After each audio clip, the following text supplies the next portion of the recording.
as tribos.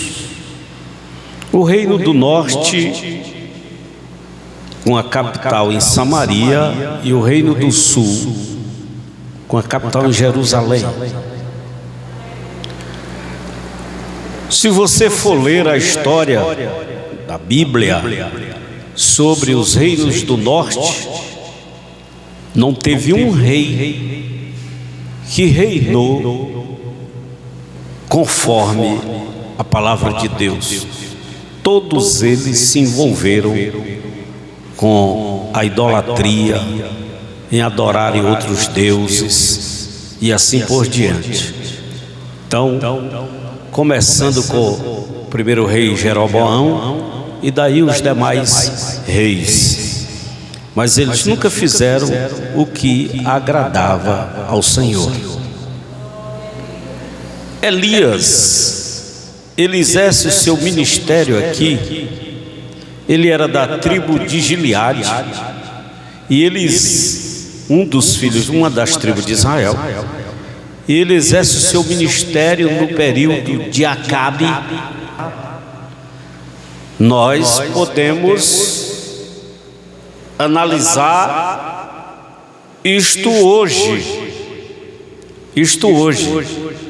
Muito a igreja é conhecedora da palavra, dos ensinos, mas quando aparece uma nova doutrina por aí, muita gente segue e diz que aquilo que ele aprendeu ao longo da vida está errado, está certo agora. Nós começamos hoje a nossa lição da escola dominical, que vamos tratar sobre isso, sobre as seitas, heresias, que estão por aí. Então, Jezabel trouxe do seu povo a idolatria para o povo de Israel, e Acabe seguiu prontamente a sua esposa.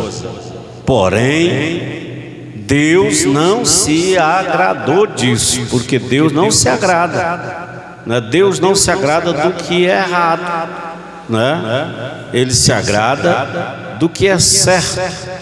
E ele levanta um profeta corajoso, um profeta que não temeu enfrentar a Jezabel, se bem que depois ele ficou com medo.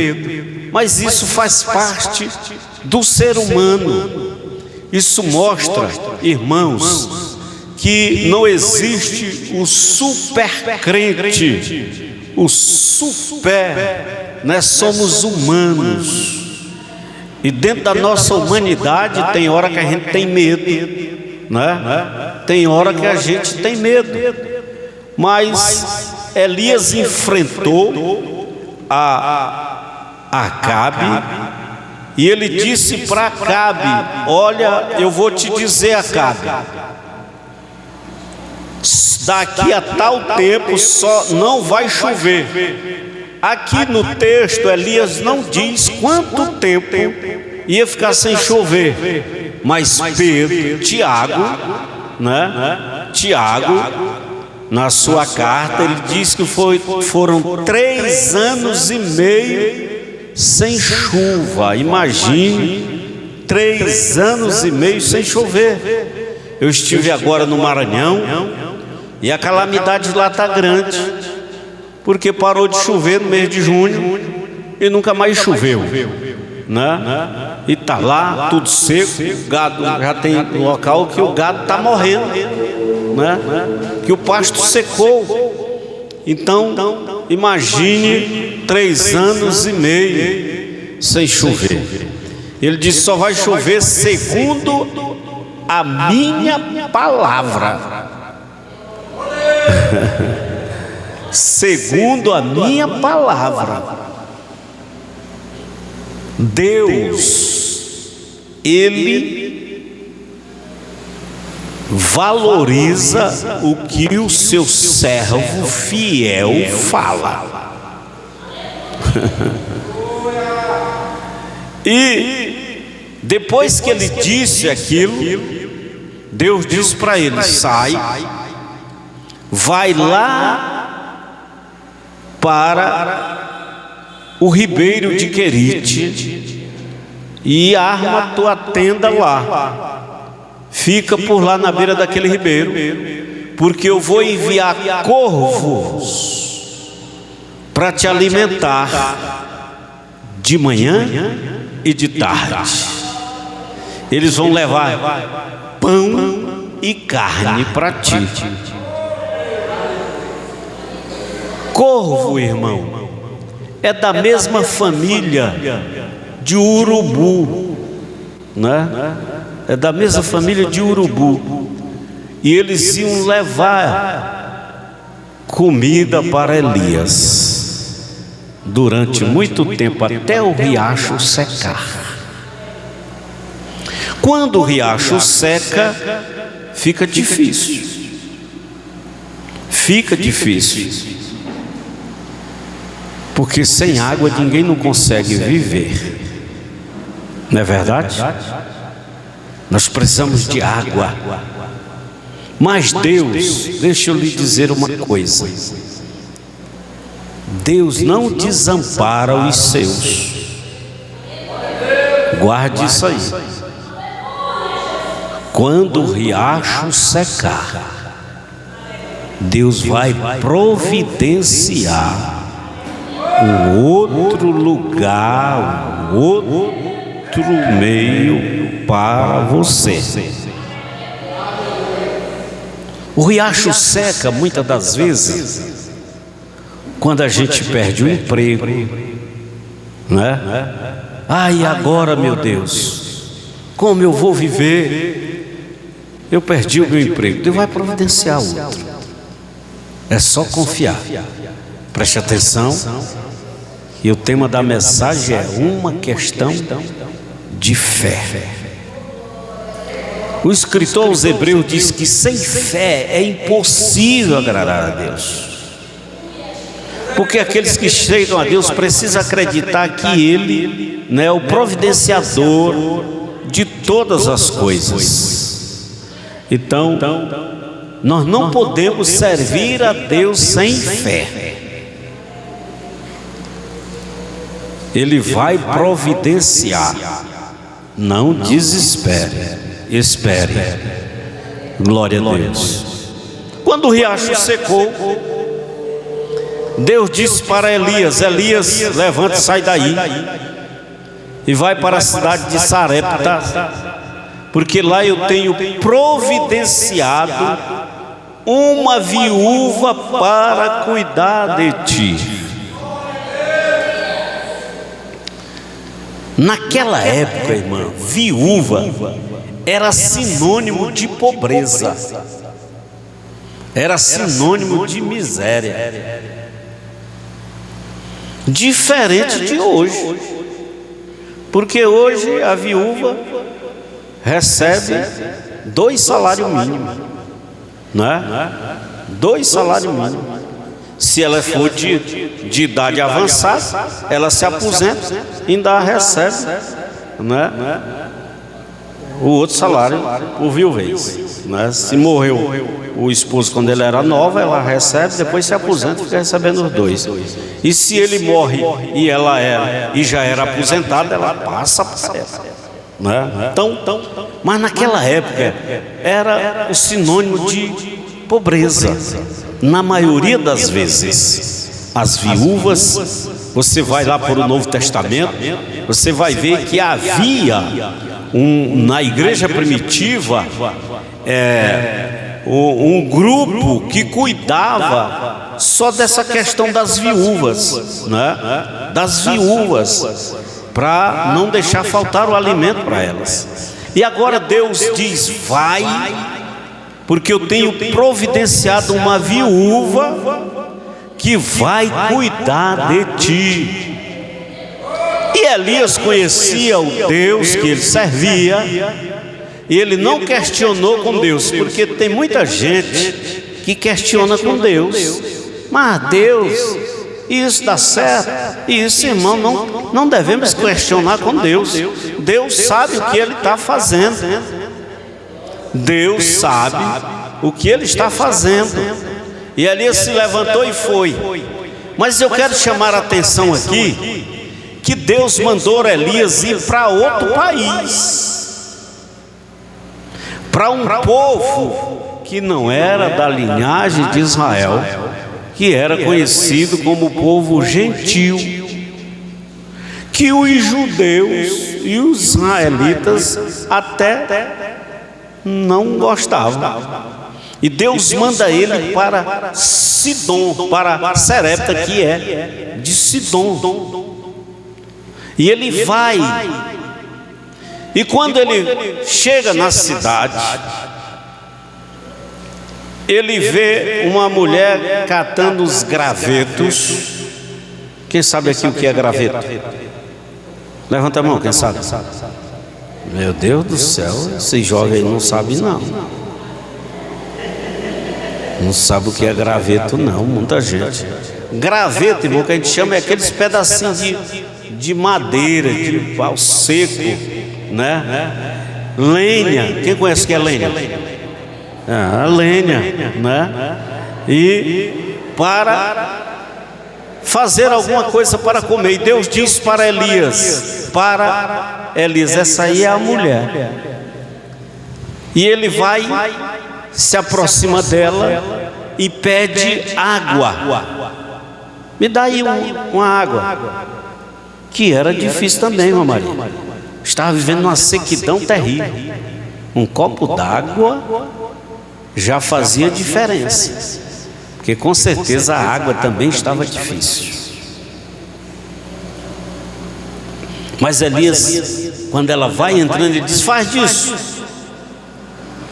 Tu faz aí um bolo, um pão para mim e traz aqui fora. Ela disse: oh meu senhor,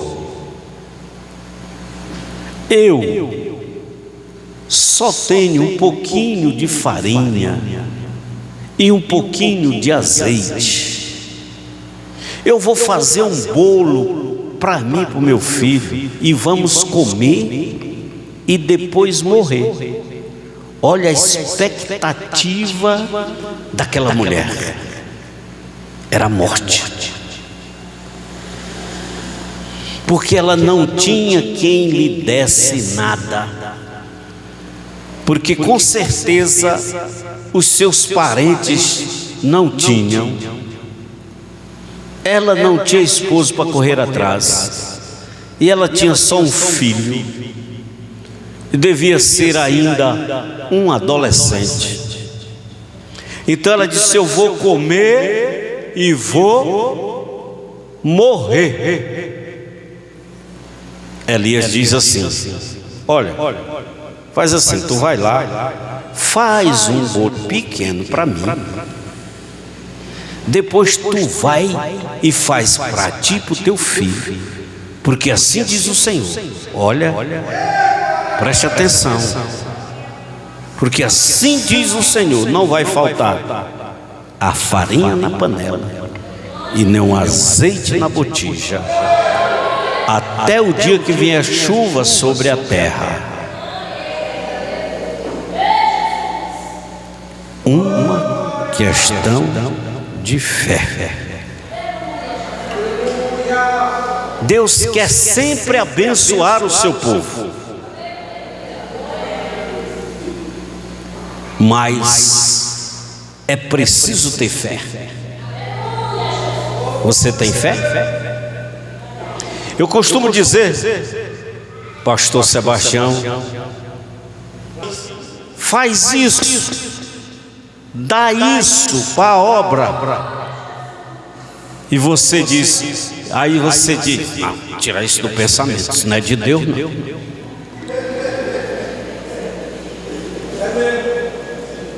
Deus está querendo te dar algo melhor, mas primeiro Ele está provando a tua fé.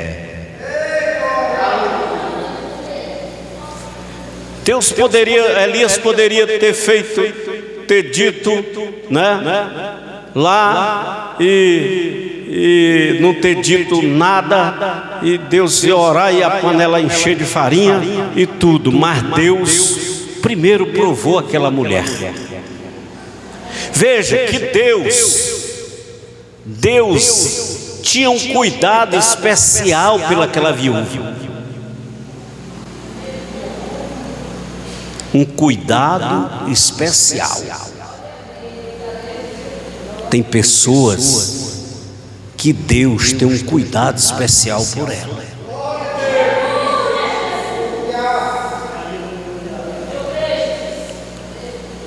Porque Ele poderia ter mandado, a expectativa de vida daquela mulher não tinha. E será que só era ela que estava naquela situação? Tinha muitos outros. Eu não sei qual foi a oração daquela mulher, que a Bíblia não diz nada. Só diz que Deus mandou ela para lá. Elias para lá. Deus queria cuidar daquela mulher, mas ia depender dela. Muitas das vezes Deus quer cuidar de ti. Deus quer te abençoar.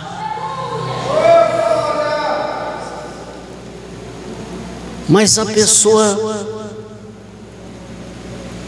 não acredita. Pare de lamentar. Pare de reclamar. Confie em Deus. Deus não se agrada quando nós vivemos nos reclamando disso, daquilo, está ruim, está feio. Entregue para Deus. Confie em Deus. O salmista Davi diz no Salmo 37: entrega teu caminho ao Senhor, confia nele, e o mais Ele fará. Nós vemos aqui aquela mulher, ela tinha duas opções: acreditar no profeta e viver, ela e o filho, ou não acreditar e morrer.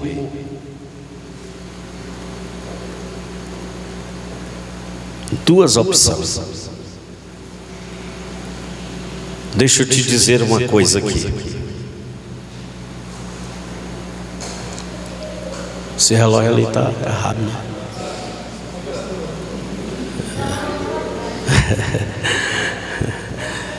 Deixa eu te dizer uma coisa aqui. Não se reclame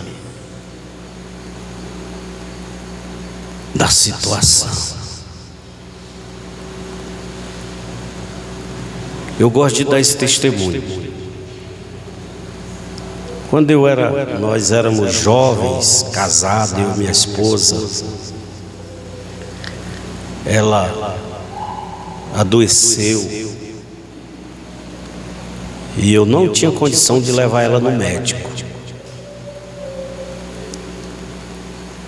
Hoje a gente fala: tá ruim a saúde, tá coisa, você adoece, corre bem aí na UPA. Aqui tem UPA? Tem um posto de saúde, tem um médico lá para te atender. Tem ou não tem? Né? E aqui em Canaã, que o prefeito da zona está bombando, deve ter. Paraupeba não. Paraupeba o prefeito lá botou, foi para acabar com o Paraupeba. Tomara que esse outro aí faça alguma coisa, né? Mas naquela época não existia isso. Não. Se você fosse trabalhar essa carteira assinada, você tinha como era o nome, rapaz, da siglazinha? Parecido com... Não sei dizer mais. Mas eu estava desempregado, minha esposa doente, e eu me congregar, nós nos congregávamos numa congregação que 80% dos crentes lá era funcionário da Vale do Rio Doce. Antigamente era Vale do Rio Doce, ainda era melhor do que hoje, que era uma estatal. Ele brincava com dinheiro, que eu via. E minha esposa deitada na cama, sem poder se levantar. E nós sem dinheiro. Ela era regente do coral, da congregação. Nós sempre fomos envolvidos na obra. Éramos novos na época, tínhamos 20 e alguma coisa de anos. Casamos com 20 anos. Mas já tínhamos a nossa filha, mãe dessas meninas aí. E eu não me reclamava de ninguém, porque eu podia dizer: mas rapaz, esses irmãos, em vez de ajudar nós, ninguém ajuda, porque tem crente assim, né? E nem minha esposa, se eu não reclamar, ela que não falava. Mas Deus cuida dos seus. Deus cuida de você. Deus te conhece. Deus sabe o teu endereço. Eu estou lá em casa, sentado na frente da casa, na calçada, para um carro, e desce dois senhores. Um eu conhecia, era católico praticante, e ele queria formar um coral na igreja católica e pediu para minha esposa ir dar umas aulas para ele, para os irmãos lá da igreja católica lá, mas na casa dele. E aí nós consultamos o nosso dirigente, que era o presbítero. Ele disse: não, pode ir. Foi. E quando para aquele carro na porta, era ele e mais um empresário da cidade. E eles disseram assim: rapaz, nós soubemos a situação que tu estás passando, que tua esposa está doente. Não sei o que foi que disse. Aí abriram a mala do carro, tiraram uma cesta básica, me deram um dinheiro, e aquele empresário me deu uma requisição para o hospital e outra requisição para a farmácia. Quando tu sair do hospital, leva a receita lá na farmácia do Zacarias, era o nome do farmacêutico, e apresenta essa requisição que ele vai te passar lá o remédio que tu precisar. Deus cuida dos seus. E eu levei minha esposa para o hospital, internou. Depois que teve alta, levei na farmácia, comprei o medicamento. Deus usou um católico e um maçom. O rapaz era maçom, para cuidar de nós. Então, não reclame. Não fique dizendo: ah, mas o irmão não me ajuda, ah, o pastor não me ajuda, ah, não sei o que tem gente que vive assim. Confie em Deus. E aquela mulher tinha essa opção de acreditar ou não acreditar, de viver ou de morrer.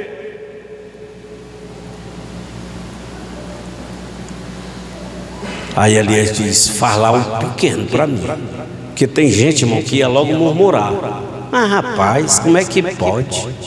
Eu estou aqui, uma viúva, né? Numa seca dessa, esse profeta vem logo pedir comida para mim. Tantas pessoas que podia.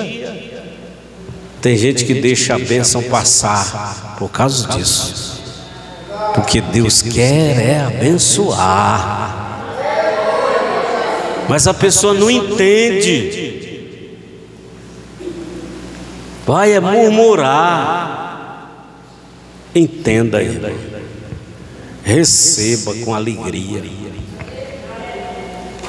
Os meus pais, meu pai sempre foi pobre, mas eu me lembro que lá na igreja vinham os seminaristas, os pastores, e dizia assim: eles iam passar um final de semana. Quem pode dar um almoço? Quem pode dar uma janta? Quem pode dar E meus pais, pobres, mas sempre oferecia uma refeição para aqueles homens de Deus que ia lá para casa. E eu achava bom, porque a mamãe matava uma galinha, e como eu era o maior, eu sentava à mesa para comer com os pastores, e mamãe dizia: José, tu te comporta, tu come pouco, né? E aí os pastores seminaristas da seminária é acostumado a comer pouco, aí eles comiam pouquinho, né? E a mamãe: José, e ele dizia: não, irmã, deixa esse menino dessa idade, come muito mesmo. Eu aproveitava. Então sempre, né, ele fazia isso. Isso é importante, né? Isso é importante. Deus sempre cuidou dos meus pais, do meu pai.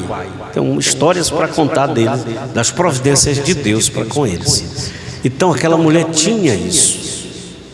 Ela tinha uma escolha, mas ela não relutou. Ela foi lá dentro, fez o bolo para o profeta, trouxe aqui fora.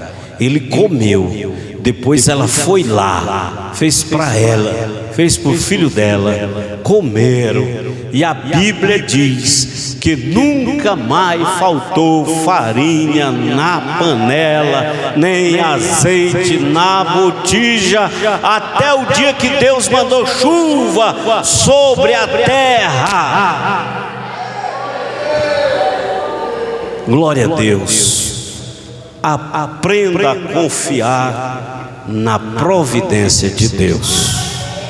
Aquela mulher viveu com seu filho, porque ela acreditou, ela teve fé, ela confiou.